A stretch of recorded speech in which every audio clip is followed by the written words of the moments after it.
Deuxième sous-partie de notre thème de ce matin, remous antisémite, le cas de l'Europe.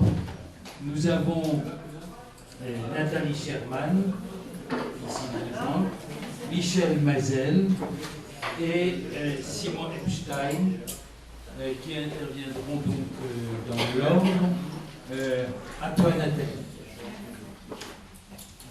Merci Pierre, bonjour. Merci aussi à Jacqueline de m'avoir demandé de venir parler devant vous. Je commence à en connaître certains et c'est toujours un plaisir de venir vous voir pour vous tenir informés des dernières découvertes, des dernières réflexions qui s'imposent. Alors là, le sujet que j'ai, c'est montée de l'antisionisme en Europe et au Moyen-Orient.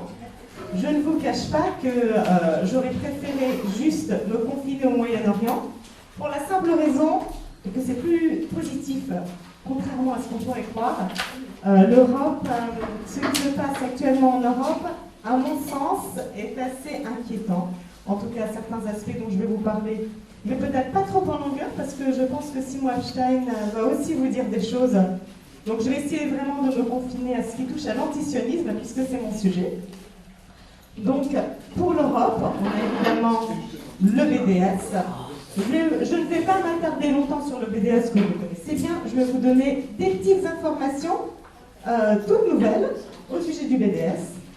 Un tweet de Greenblatt que j'ai lu ce matin et qui dit qui vient de rencontrer. Attendez, je vais vous le lire. Il est là, tout près. Greenblatt qui dit qu'il vient de rencontrer un représentant israélien et que le BDS est effectivement antisémite. Alors ça a l'air d'une évidence pour nous, mais en fait c'est une bonne nouvelle parce que c'est peut-être la seule manière de les rendre illégitimes. Politiquement, ils ont le droit d'être des activistes, ils ont le droit d'avoir leurs opinions, mais à partir du moment où on arrive à débusquer l'antisémitisme dans leurs pages et leurs commentaires, ça devient beaucoup plus facile d'agir contre eux. Et il se trouve que leurs pages sont inondées de caricatures antisémites de type nazi. Donc, à Memri, parce que, comme vous savez, je suis de Memri, donc à Memri, MEMRI.org, ou FR, pour la partie française, nous avons publié un grand rapport sur le BDS qui montre sur une dizaine de pages une quantité de caricatures de type nazi. Donc c'est ce que je voulais dire au sujet du BDS, que nous arrivons à les acculer à cause des contenus antisémites et pas, on s'est déplacé un petit peu de leur activisme politique parce que bon, il est plus ou moins légitime de leur point de vue. En tout cas, bon, de leur point de vue, oui, il est même absolument légitime.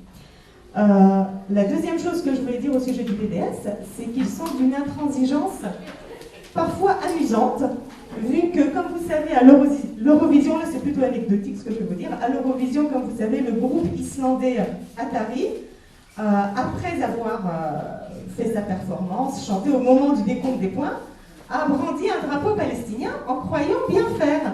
Donc, évidemment, les Israéliens étaient plutôt embêtés parce que il était convenu qu'ils ne feraient pas qu'ils ne manifesteraient pas de cette manière-là leur désapprobation à la politique.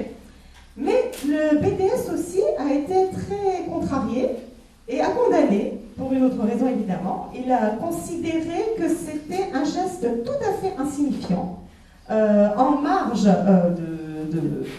de leur activisme à eux, et que en fait ils auraient mieux fait tout simplement de ne pas venir à l'Eurovision, parce qu'en venant à l'Eurovision, ils ne font que légitimer le colonialisme israélien, ce qui est un petit peu vrai quelque part. Hein. Donc voilà, ils ont été condamnés par le BDS. Donc c'est les dernières petites nouvelles du BDS. Un autre acteur européen, un peu nouveau sur la scène, mais en même temps très ancien, je ne sais pas à quel point je vais en parler, parce qu'il est possible que Simon Epstein en parle aussi, c'est les suprémacistes blancs. Les suprémacistes blancs. Voilà, les suprémacistes blancs. Vous pouvez attacher un peu le micro de la bouche. Ah oui, pardon. Bon, alors donc, les suprémacistes sont surtout antisémites. Ils sont également anti-LGBT, ils sont anti-islamistes, ils sont anti-réfugiés, ils sont anti-noirs, ils sont anti-féministes, ils sont anti-beaucoup de choses. Par contre, ils aiment bien les gilets jaunes en France parce qu'ils considèrent que les gilets jaunes mettent en œuvre une révolution populaire contre le gouvernement, bien entendu gouverné par les juifs. Donc en fait, les suprémacistes blancs en France font leur grand retour. Ils ont toujours été plus ou moins présents, mais là, ils ont un style un petit peu plus américain, notamment le site Démocratie participative, qui s'inspire du Daily Sturmer en anglais, et qui lui-même s'inspire du Sturmer en allemand. Donc, c'est un site ouvertement nazi, qui... des photos, je vous passerai ça après peut-être.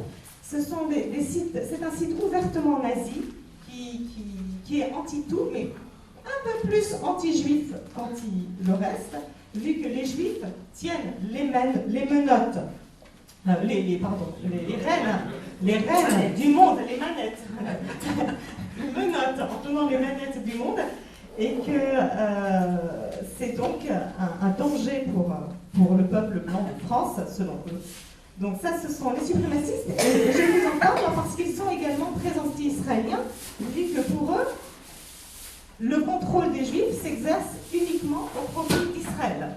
C'est comme ça qu'ils voient les choses. Donc une théorie complotiste très simpliste. Les Juifs contrôlent le monde au service d'Israël et tout s'explique à partir de là.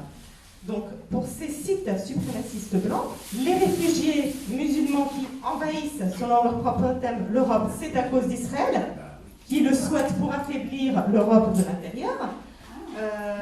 Les homosexuels, c'est aussi à cause des Juifs qui souhaitent également dépraver et affaiblir l'Europe de l'intérieur.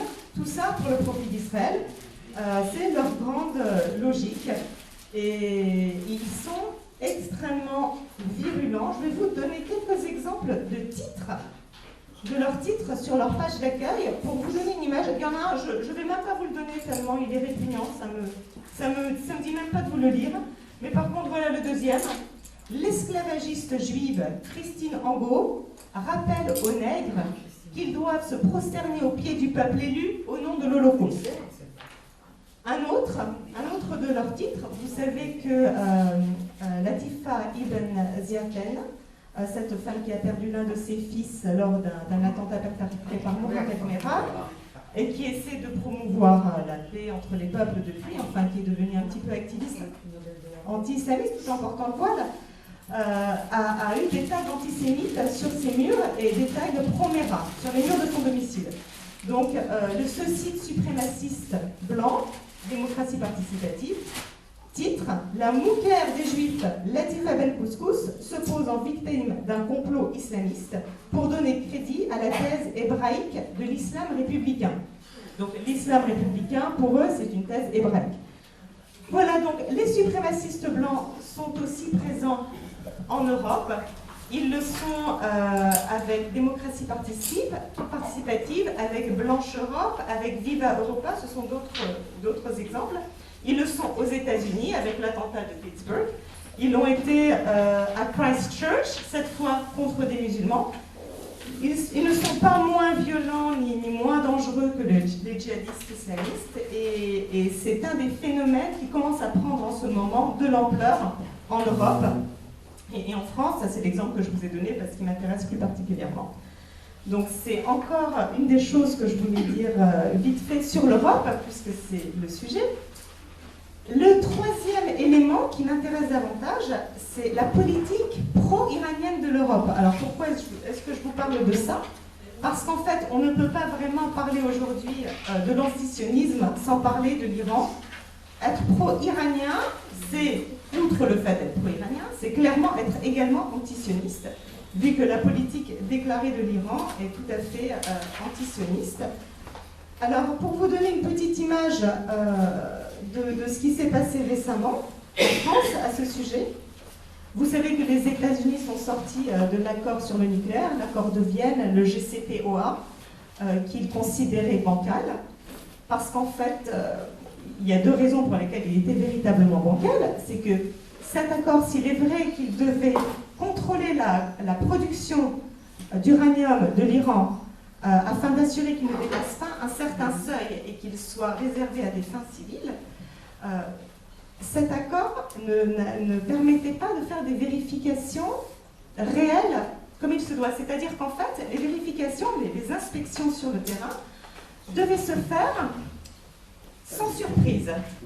Les officiels devaient être informés de leur arrivée. Premier élément. Deuxième élément, ils ne portaient que sur un certain nombre de centrales, pas sur toutes les centrales.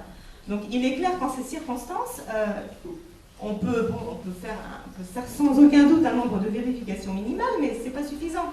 Donc déjà, c'était un petit peu problématique, et en contrepartie, l'Iran obtenait le statut de pays nucléaire, donc entrer dans le club très fermé des États nucléarisés, même si c'est à des fins civiles, ils ne sont pas nombreux ces États, et ça lui donnait un statut sur le plan international qu'il n'est peut-être pas bon qu'il ait. Alors, Donald Trump, les États-Unis ont donc décidé de sortir de cet accord, mais ceux qui ont été le plus contrariés, c'est les Iraniens, bien sûr, qui font un peu semblant de ne pas l'être, enfin, qui le faisaient au début, maintenant beaucoup moins, en menaçant de répartir, et je vais vous montrer comment ils le font après. Mais les plus contrariés ont été les Français, et on peut se demander pourquoi. Parce qu'en fait, au niveau économique, ce n'est pas si intéressant que ça. Il est vrai que Total, Sanofi, Peugeot, Renault se sont réinstallés en Iran pour pouvoir y faire des affaires, mais le chiffre d'affaires de PSA, Peugeot Société Anonyme, c'est d'après eux-mêmes juste 1%, 1,1%.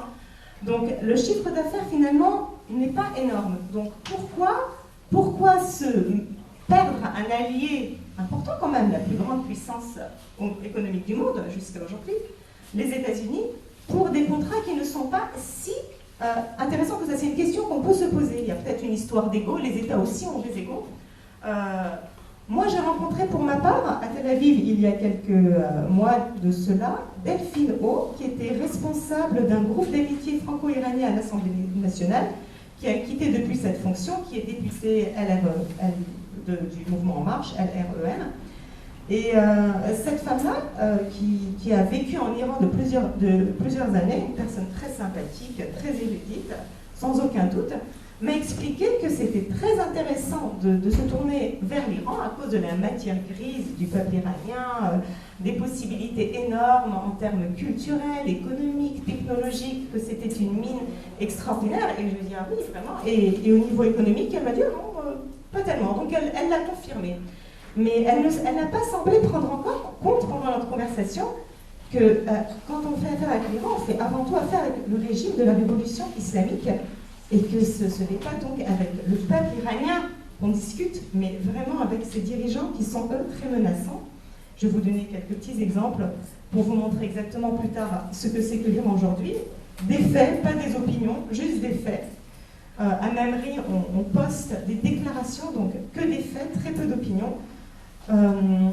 Cela dit, pour en revenir à la politique française par rapport au GCPOA, trop près? Sur le montant. Oui. David, explique. On peut y intervenir. On n'a pas besoin de lui. Bon. Pardon. Ah ouais. Donc, en fait, c'est Bruno Le Maire qui a réagi le premier officiellement au fait que les États-Unis quittent le JCPOA en déclarant le 9 mai 2018, c'était sur France Info, que cette décision n'est pas acceptable, que les nouvelles sanctions prises par les États-Unis nuisaient aux entreprises européennes et françaises et qu'il allait essayer de négocier des exemptions. Ça n'a pas marché. Et donc il s'est tourné, c'est donc une initiative française, il s'est tourné vers l'Allemagne et le Royaume-Uni, qui ont décidé de créer un véhicule pour contourner ces sanctions. Et donc, en janvier 2019, Le Drian a annoncé que le Special Purpose Vehicle, le SPV, c'est un véhicule de contournement des sanctions qui permet aux entreprises de coopérer avec l'Iran sans devoir subir les sanctions américaines, était dans les faits applicable. Donc, voilà ce qui s'est passé. Et j'ai lu hier sur le site du ministère des Affaires étrangères allemand Effectivement, la phrase suivante, qui date du 9 mai, donc d'un mois exactement, l'accord de Vienne de 2015 est un gage de sécurité et de stabilité au Moyen-Orient, c'est leur opinion officielle. En dépit du retrait des États-Unis de l'accord, le gouvernement fédéral s'emploie avec ses partenaires à préserver le JCPOA et à l'appliquer intégralement. L'Allemagne, le Royaume-Uni et la France ont créé à cet effet le véhicule spécial INSTEX, il a un nom maintenant, qui a pour but de permettre, malgré la réimposition des sanctions américaines, le commerce légitime avec l'Iran. Donc, c'est pour les flux financiers. Voilà, exactement. C'est pour les flux financiers. Je ne pourrais pas trop vous expliquer comment ça fonctionne exactement, mais le fait est que les grandes entreprises, enfin Total, notamment en Iran, sont très sceptiques par rapport à cette efficacité et ne veulent pas risquer de perdre encore plus gros, donc ils ont délocalisé, ils sont partis. Donc ça, c'est pour vous parler un petit peu de la position française et européenne en quelques mots. Mais maintenant, je vais en venir au Moyen-Orient, qui est plus mon domaine, et à l'Iran. Parce qu'en fait, au Moyen-Orient, on a de plus en plus deux grands axes.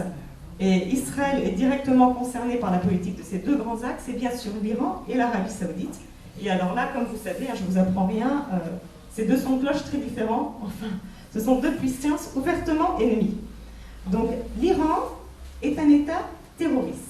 Là, ce n'est pas encore une fois une opinion où je ne suis pas en train de m'énerver. Je vais vous lire des déclarations et vous allez voir que c'est vraiment un État terroriste. Nassan Nasrallah, le chef du Hezbollah, Ziad al-Nakhaleh, le chef du djihad islamique, et Yahya Sinwar, le chef du Hamas, le disent dans leurs propres termes, ils le disent eux-mêmes et ils l'ont dit tout récemment, sans l'Iran, nous n'aurions pas ces missiles. Sans l'Iran, nous n'aurions pas fait ce que nous avons pu faire. Donc l'Iran, ouvertement, les aide au niveau de leur expertise et au niveau des moyens. Alors que devient le blocus? Qu'en est-il du blocus? Le moins qu'on puisse dire, c'est qu'il est partiel ou qu'il ne fonctionne pas très bien, parce que aussi bien l'Iran que ces groupes-là le disent, nous sommes fournis en missiles par l'Iran. Donc je vais vous lire quand même leur déclaration, enfin une partie de leur déclaration, pour que vous puissiez voir, juger par vous-même. Yahya Sinwar, c'est sur Memri, qui dit, donc ça date du 30 mai 2019 sur la chaîne Al-Aqsa, la chaîne du Hamas qui diffuse depuis Gaza. Il dit notamment, en 2008, nous, membres des factions de la résistance, ne disposions que de quelques missiles Grad fournis par la République islamique d'Iran. En 2012, notre résistance a frappé Tel Aviv pour la première fois en utilisant des missiles Fajr fournis par la République islamique d'Iran et des missiles de fabrication locale. Tel Aviv, il ne s'agit pas non plus des colonies ou des implantations Tel Aviv. En 2014, nous avons frappé Tel Aviv avec 170 missiles, y compris des missiles Fajr fournis par l'Iran. La plupart des missiles ont été fabriqués localement, mais également avec le soutien technique et financier de l'Iran. Si Allah le veut, et si une guerre éclate avec cet occupant, Tel Aviv sera écrasé par un nombre plus considérable de missiles qu'en 2014, de même que les autres villes.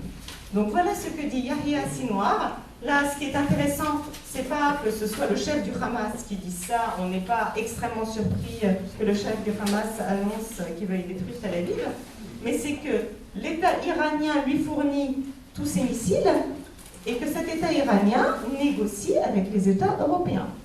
Donc ça, c'est quand même négocier avec un État ouvertement terroriste. Alors je ne vais pas m'arrêter là, parce que j'ai encore des choses à vous dire au sujet de ces groupes islamistes, djihadistes plus exactement, qui sont financés par l'Iran. On a également Ziad Nakhaleh, chef du djihad islamique, donc, qui dit « Sans l'Iran et son soutien au peuple palestinien, l'Iran nous a soutenus avec toutes les capacités dont elle dispose, la situation en Palestine serait sans aucun doute différente.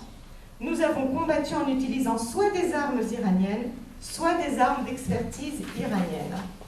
Nous voulons qu'Israël comprenne clairement notre message. La résistance n'a aucune ligne rouge dans l'éventualité d'une future confrontation.